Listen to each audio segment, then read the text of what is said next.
ഞാൻ പറഞ്ഞു തരട്ടെ പ്രാർത്ഥിക്കേണ്ട എങ്ങനെയാന്ന്.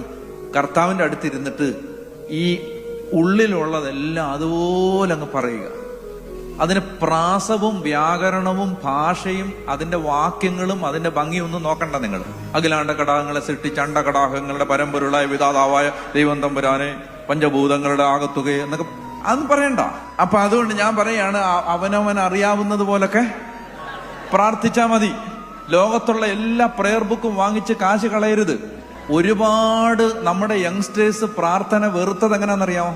അമ്മാമ്മ ലോകത്തുള്ള എല്ലാ ധ്യാന കേന്ദ്രത്തിൽ നിന്നും പുസ്തകം വാങ്ങിച്ചുകൊണ്ട് വന്നിട്ടുണ്ട്. വൈകുന്നേരം 6:30 തുടങ്ങുന്ന പ്രാർത്ഥന 10:30 തീരത്തില്ല. പ്രാർത്ഥിക്കേണ്ടത് പുസ്തകത്തിൽ ഇങ്ങനെ ലോകത്തുള്ള എല്ലാ പ്രെയർ ബുക്കിലുള്ള പ്രാർത്ഥനകളല്ല. പ്രാർത്ഥിക്കേണ്ടത് നിന്റെ അവസ്ഥ കർത്താവിനോട് തുറന്ന് പറയുക. അറിയാവുന്ന പോലെ പറഞ്ഞാൽ മതി, കർത്താവേ സഹിക്കാൻ പറ്റുന്ന